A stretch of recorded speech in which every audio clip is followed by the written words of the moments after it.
Nous sommes dans le département du Sud, plus précisément les Cayes. Comment se présente la situation? C'est ce qui explique la présence d'une équipe de métropole. Mais juste avant, nous vous invitons à découvrir avec nous quelques moments forts qui ont marqué notre périple avant d'y arriver.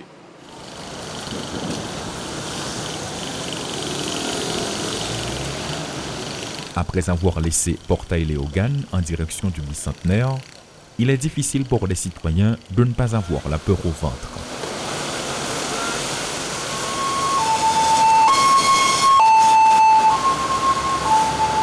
Que ce soit à moto, en véhicule privé ou public, des membres de la population qui tentent de vaquer à leurs occupations observent de manière impuissante la réalité qui fait peine à voir.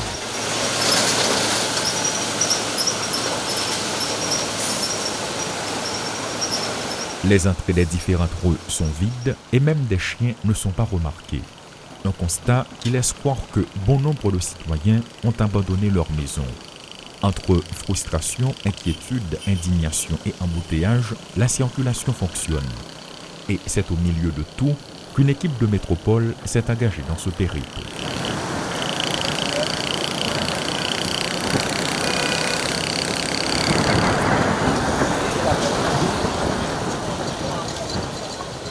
Arrivés à Léogane et bien d'autres zones comme Petit Gouave, Cavaillon, Miragouane, quelques camions qui transportent des marchandises sont visibles sur la route. Selon des responsables qui réclament la discrétion, ce sont des dons à l'intention des victimes du séisme. Parvenus à Aquin, quelques maisons détruites attirent l'attention. Certaines d'entre elles sont encore debout, mais elles sont fissurées.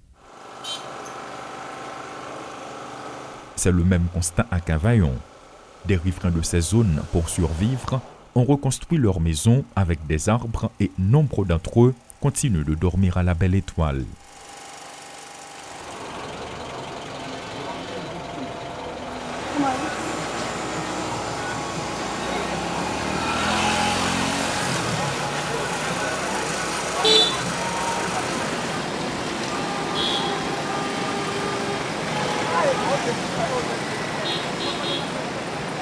Arrivé à Quatre Chemins, le passage du séisme se fait sentir. À la Roche-Charpentier, cet ingénieur a tout perdu. Élie Jean Malès explique la situation de sa zone. Dans le moment tremblement de terre est passé là, nous avons caïdal écrasé plat. Nous victimes yu moun nan mouri li nan mog. Zone nan gen à peu près de 100 cailles. Sorti depuis bon pont Lilet rivé bon l'église Saint-Michel. Toutes 100 cailles ça yo tout endommagé. Mais gen qui victime plus. Parce que gen moun qui te gen bagay tout crasé sans que ou pas sauver rien. Dans 100 cas ça nous gen à peu près 3 moun qui mouri. On prend gen un agronome, gen un madame et plus gen papa. On nous gen plus que nous gen n'importe 4 moun. Moi même pas ko jambe jouer nan. Là même campé là, son boss maçon même pas jouer travail, m'pa jouer nan rien. Moi même pour l'essentiel, et m'pa ou nèg qui chaud, les bagay la passer pour al fouer mais. Ça veut dire que moi m'pa ko jouer nan rien. Mais mon près là, m'da envie joindre pour me faire un petit temps pour m'arrêter, ça pas ko passer bon côté. Bon nous dormi dans l'école, m'tande l'État reconnaît l'école Cité Jean-Paul II, li coule passer sous, il y a des fois les n'a dormi, si la pluie a tombé, nous mouiller, nous dormi chita, nous dormi camper, nous dormi tout gens. Ça veut dire que nous pas gen côté pour nous dormir, mais si l'école là pas gen temps c'est vieux papier, plastique, nous barrer et puis nous tous nous coucher ensemble.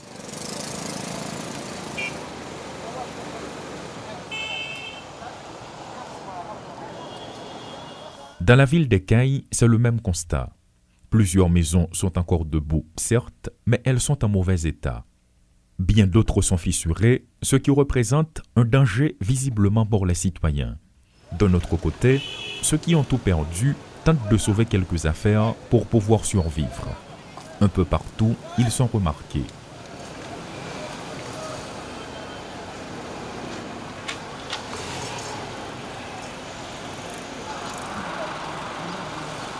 Comparativement à la ville des Cayes, la situation est encore plus critique à Campérin, une commune de l'arrondissement des Cayes, chef-lieu du département du Sud de la République d'Haïti.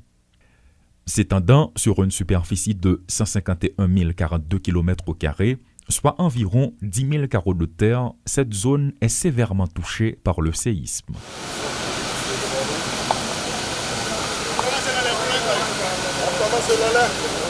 Dans plusieurs endroits visités, quasiment toutes les maisons sont détruites. Les habitants sont aux abois car, souligne-t-il, les secousses se font sentir de temps en temps. La route principale est totalement endommagée et seules les maisons construites avec des planches, des arbres ou en bois sont encore debout. Au bord de la voie principale se trouve la résidence d'une dame très connue de la zone appelée Mambo Yolande. Le jour du tremblement de terre, elle a organisé chez elle une cérémonie et plus d'une vingtaine de personnes ont été présentes, affirment les interrogés. À notre arrivée, des citoyens haïtiens et étrangers sont sur place en train de chercher les corps. C'est la maison qui compte le plus de victimes sous les décombres, ont-ils ajouté.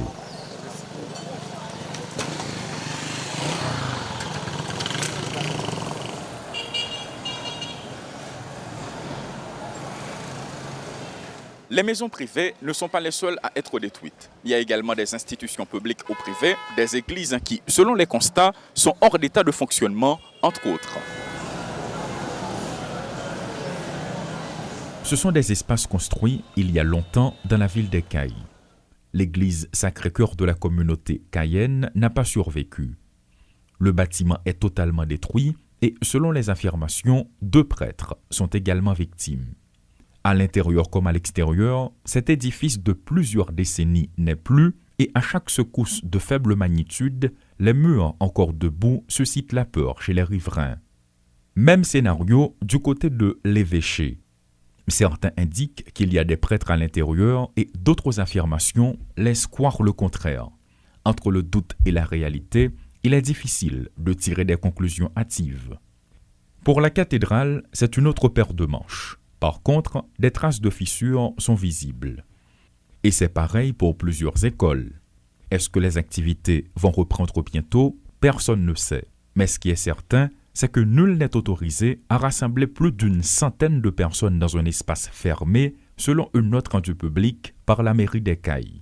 Des maisons privées, des institutions publiques, des écoles, des églises, la ville est secouée par ce puissant séisme de magnitude 7.2, causant ainsi des dégâts importants et plus d'1 millier de pertes en vies humaines, selon les informations de la mairie. Dans les hôpitaux, la situation est encore plus compliquée. Non seulement les centres hospitaliers reçoivent des patients, mais également ceux qui ont perdu leur maison s'y réfugient. Rencontré sur place, le docteur Michelet nous présente le tableau. À présent, qu'en est-il des blessés? L'hôpital Immaculée Conception d'Ekaï, l'un des plus grands centres hospitaliers de la ville. Le jour du séisme, seulement 3 médecins étaient disponibles à l'hôpital. Selon leurs témoignages, ils ont reçu 26 enfants morts et réussi à soigner plus de 700 patients qui viennent des zones avoisinantes. Porus Michelet est médecin généraliste. Il y a un peu de malades qui nous exéatés, il y a un peu de malades qui nous immobilisés, ok? Il y a un malade qui n'a pas de fracture, par exemple, nous stabiliser, nous faire injection pour lui et puis nous exéater. Il y a un malade qui a une fracture ouverte qui nécessite pour Kembe et ensuite nous Kembe. 70% des gens qui étaient premiers venus, c'était Timon. Moi-même, je recevoir presque environ 26 Timon qui mourent. Par venir avec eux, les qui viennent avec eux. Yo wel mourir mais yo passé les fait que yo pas médecin yo obligé mener ti moun yo pour nous dans urgence et puis nous même pour nous confirmer plus qu'à que nous te recevoir c'était qui carotté c'était moun qui gen pied cassé c'était moun qui gen bras cassé c'était moun qui frappé dans tête c'était moun qui gen fracture du bassin. Environ 8 jours après, l'équipe est renforcée grâce à l'arrivée des autres professionnels de santé. L'hôpital fournit des soins gratuits en ces circonstances, poursuit le médecin. Et de samedi pour arriver jeudi nous recevons un pile malade. En pile malade. Et malade ça, premièrement, nous avons des malades qui ont recevoir cap sorti Jérémy, cap sorti Chardonnier, cap sorti les Anglais, cap sorti Tibion. Mais malade ça, ça passe, ils viennent dans un état qui critique tout. État critique là, pour qui ça? Parce que lorsqu'on plaît, il n'y a pas un bon pansement qui fait pour lui normalement. Ça passe, malade ça, vient avec un plaie qui est infecté. Ça veut dire que la prise ça n'est pas vraiment fait bien. Le fait que tout l'hôpital, tout côté est censé saturer, mon été doit avoir un malin, il y a une fracture, il prend et banane malgré ça, il y a un point par tout, OK? Mais moun ça yo arrivé jeune nous dans un critère qui vraiment exagéré. Pas un monde dans tremblement de terre là qui censé payer rien du tout, radiographie gratis, antibiotiques, analgésiques et toute bagaille gratuit net, non pas prendre compte non mais personne monde du tout. À la salle d'urgence, nous rencontrons sur place une dame d'une 40aine d'années. Habitante de la localité Les Anglais, elle a failli perdre son jeune garçon de 17 ans. Après avoir passé 3 jours sous les décombres, il a survécu. Elle raconte l'histoire. Je me levais à 8h. Je prends un petit business dans ma table là, en bas galerie. Quand je regarde moi, quand il a fait doudou, comme ça, je m'en l'air. Quand je me décial. Quand je regarde moi, on brise le lever depuis temps. Je tombe et puis je me donne un petit film, même comme ça, je plane. Si petit ça me devrait la manger moi t'aime pas jamais pied bras moun pas passer côté pour mal chercher la moun pas passer route boucher des boulay roche cassé bras tomber au barré route m'la m'après l'ambre c'est les me garder les mettre tête moi dehors pour y manger juste en bas sous 3 jours je sous 3 jours qui veut dire caille tomber sous lit et puis tout tête li sans connaissance. Li sans connaissance, moun qui jeune sans connaissance, jeune sans passer dans bouche, sans passer dans les oreilles. Et puis quand être li cassé, tête li fracturé. C'est parce que papa me dégaine des séries et cabrit qu'on a m'a changé cabrit. Madame a changé qu'on a moi pays a viré. Même côté à gon falaise, les corps qui cassé en haut. Même côté à baguette connaissance en haut, encore non. À chacun son histoire, comme c'était le cas lors du tremblement de terre du 12 janvier 2010. Ceux qui ont perdu un bras, une jambe à la salle d'urgence sont nombreux et les blessés reçoivent des soins que leur cas nécessite. Entre ceux qui sont morts et ceux qui sont blessés, il y en a qui se trouvent sous les tentes suite au passage du séisme. Après avoir perdu leur maison, ils sont obligés de se rendre dans les espaces publics pour s'y abriter, notamment sur le terrain Gabion. Mais selon les constats, c'est une réalité qui interpelle.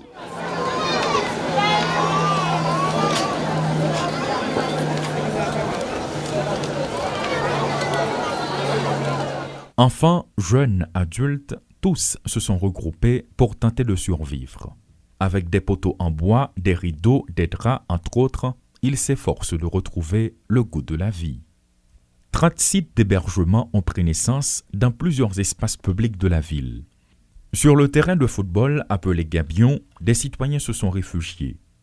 Par contre, comment se présente la situation quand des averses orageuses se mêlent de la partie?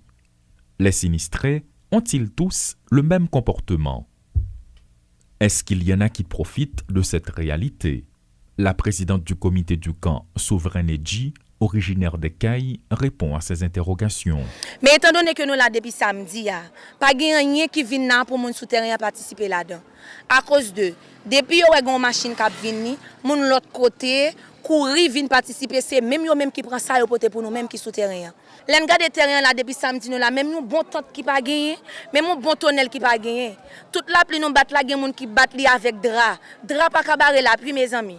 Il pas cabaret la pluie. C'est pour ça nous demandons renfort, nous besoin de sécurité, nous besoin d'aide parce que nous besoin de sortir dans ça nous là. Gen un bagay qui passer le soir.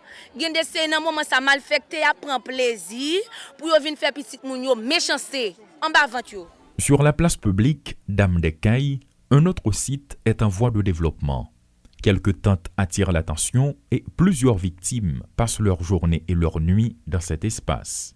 Sous couvert de l'anonymat, certains vivent avec la peur au ventre, notamment les parents qui ont des bébés. Des individus mal intentionnés attendent la tombée de la nuit pour poser des actes malsains. Pis encore, aucune présence policière n'est remarquée, disent-ils. Même son de cloche dans une école nationale sur la route de Bergeau. En somme, qu'il s'agisse de Campérin, de Maniche, des sections communales, le séisme a quasiment tout détruit sur son passage. Un constat évident du côté des autorités municipales, en particulier de la ville des Cailles. L'édile de la ville, Marie-Michel Sylvie Rameau, fait un diagnostic de la 3e ville de la République d'Haïti. Ville là a 3 rentrées et tous les 3 rentrées ça tous les 3 un pont qui recevoir des petits dommages. Nous passons sur eux mais plaque pour les lettres là les fissuré, gon éclatement des plaques. Par contre, si passe où elles ont des zigzags qui font déplacer. C'est sous entrée qui mène vers Port-au-Prince, entrée qui allait l'autre sortie ville là maintenant sur la côte ou bien pour la ravine, toute plaque métallique yo dévissé qui mande une intervention rapide et là aller vers Jérémy pour maintenant samedi monsieur c'est son bon nous passer là-dedans. Donc 3 entrées ville là qui ont 3 ponts tous les 3 besoin d'intervention pour nous toujours rester en contact avec l'extérieur. Certains bâtiments publics ou privés sont marqués en rouge, en vert ou en jaune, explique Madame Rameau. La mairie interdit à quiconque d'entreprendre des travaux de réaménagement sans l'avis des spécialistes et tout contrevenant seront passibles de sanctions. Quelques cailles nous marquées en rouge, ça veut dire pas utiliser du tout, à démolir. Ça nous marqué en jaune, ça veut dire accès restreint ou 40 ou sorti, mais pas dormir là-dedans. Mais si l'envers, il était parasismique, c'est ça fait nous rester ici, parce que l'envers, il est parasismique, c'est ça fait nous rester là-dedans. Donc, il y a 3 niveaux dans l'évaluation, il commence à faire déjà sur le terrain. Donc, ça, c'est un élément de réponse que Mairie a lui-même commencé avec l'accompagnement des partenaires, c'est évaluation du bâti. Marie-Michel Sylvie Rameau reconnaît que la ville d'Écailles fait face à un problème public qui est l'insécurité. Les sinistrés, en plus d'avoir tout perdu, subissent un climat de terreur. Elle indique en même temps que des camions transportant de l'aide sont attaqués par des groupes armés. Madame Rameau tire la sonnette d'alarme et demande un renforcement des agents de l'ordre. Il y a 2 machines qui suivent l'autre véhicule qui était sur la route, qui prend direction, par contre si c'est Jérémy ou bien Campérin ou bien Maniche, mais qui prend direction ça, que il y a un véhicule qui suit, qui tire, qui prend tout ça comme machine là. Donc gagner 2 cas, un cas comme ça qui passait jeudi. Donc inquiétude sécuritaire là, il là effectivement. Et même devant l'aéroport là, t'es un bruit tout, c'était avant hier. Nous avons besoin effectifs, justement. Nous avons besoin d'un renfort sécuritaire pour le département pour sécuriser les convois. Pas seulement les convois, mais surtout l'aéroport là. Dernier point abordé, c'est la distribution de l'aide. La mairie salue la bonne volonté de tous et en profite pour lancer un appel. Marie-Michel Sylvie Rameau et Mauriné Paul-André Marcel, respectivement maire et maire adjoint. Si son partenaire qui gagne un support à la commune d'Écailles, orienté vers la mairie d'Écailles. Donc dans ce sens, nous avons plusieurs institutions qui nous supportent, tant que Tropique Exact, nous avons 2 conteneurs de l'eau qui en attendent toujours, qui ont l'autre bagage à la portée. Nous avons une fondation Mission de l'Espoir qui est kit alimentaire. Pendant 2 jours suivis, nous faisons des distributions kit alimentaires. Hier, nous avons reçu 2 conteneurs du ministère de l'Intérieur, protection civile, qui gagne planche, de l'eau, etc. Plusieurs articles. Et si il y a des aides qui rentrent dans la métropole, ou dans l'autre commune, parce que ce n'est pas normal pour l'autre individu qui a stocké machine pour ne pas rentrer au caille, pour ne pas rentrer à Campérin, pour ne pas rentrer à Maniche. Donc il faut prendre ça très au sérieux, parce que nous-mêmes, en tant que la mairie, nous-mêmes, c'est l'ordre public qui l'emmène nous, mais la police nationale, c'est sécurité publique. Les besoins de la ville sont multiples et chacun tente de son côté de faire quelque chose alors que dans les sections communales, les citoyens se plaignent. Un autre aspect qui capte l'attention, ce sont des personnalités politiques qui en profitent pour apporter leur support comme l'ancien président Michel-Joseph Martelly, l'ex-sénateur du Nord Moïse Jean-Charles, l'homme d'affaires Réginald Boulos, entre autres. Mais quand l'aide arrive, va-t-elle dans les zones reculées ou tout est resté dans la ville? Difficile d'être précis. Par contre, c'est le grand désordre. 5 personnes de la même maison, chacun part avec une caisse et les autres n'ont rien. Dans d'autres endroits, ce sont les plus forts qui l'emportent. Des scénarios qui rappellent l'arrivée de l'aide suite au séisme du 12 janvier 2010.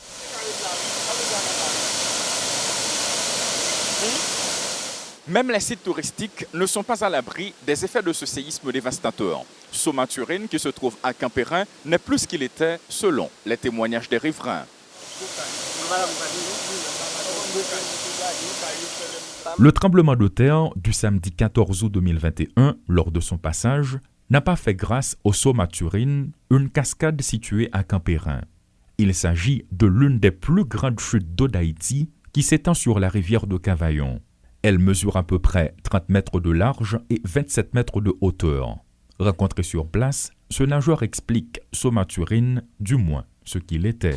Bon, Somaturine nous écrasé là, c'est pas consalté. Somaturine son bleu ton képi devant. Pendant ce colonne tremblement de terre ça, il joint moyen, il cassé, il tombé dans bassin là.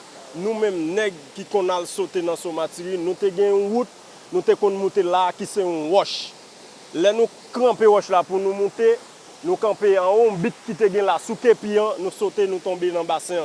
Moi-même, non pas, monsieur Sonson depuis petit. Je commence à sauter en l'air depuis à 12 ans. Quand nous pile le staff roche gonflé là, c'est un galette rack qui était en l'air là, rack ça déboulé, le tomber là, ensemble avec rampe côté rampe roche, côté nous qu'on ramper pour nous monter en l'air. Sera-t-il possible pour le Sceau de retrouver sa fraîcheur d'avant? Difficile de savoir l'avenir de ce site touristique. En revanche, le jeune plongeur fait mention des conséquences. Et bien, il faut bien dire, nous, ce matériel, ça nous écrasé là, et comme si c'est nous-mêmes qui écrasé, parce que c'est lui-même qui sousse nous. Et nous avons pile problème avec le tremblement de terre qui vient passer dans ce matériel pour nous. Nous-mêmes, nous avons un staff touristique qui vient là. Moi, j'ai des gens qui vont monter sous tête ce matériel, même si ils ne pas sauter. Nous avons une route côté nous qu'on passe, bon pied en ça. Pas des abocats, ça n'a passé, n'a traversé, yo campé en l'air, yo même un staff campé là, yo qu'on a fait photo pour gens des moun sa yo. En pile jeune, c'est là yo fait ti corbio, c'est là yo vend tout bagaille. Moi même moi son machin coco et au lait, m'acheter coco et bien cher, me vinn vendre là à touristes.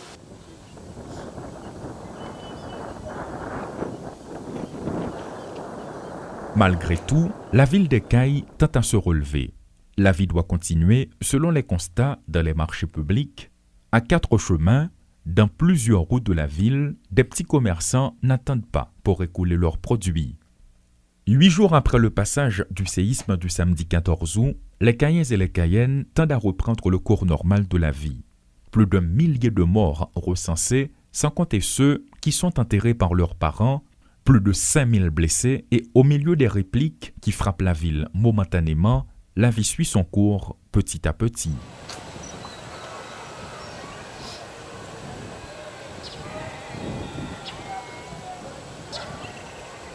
C'est ainsi que se résume le tableau de la ville d'Écailles. Par contre, l'aide reste un sujet de grande préoccupation et elle risque de ressembler à celle de 2010 de l'avis des interrogés.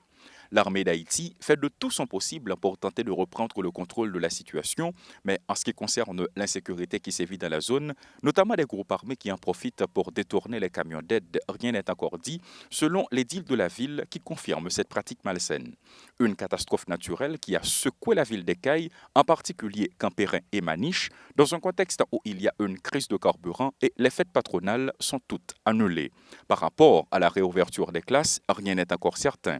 Notons que dans les 30 sites d'hébergement visités, les gestes barrières contre le coronavirus ne sont pas respectés. Depuis la ville d'Écailles, Paul Léel et Rudolphe Pierre-Louis pour Télémétropole.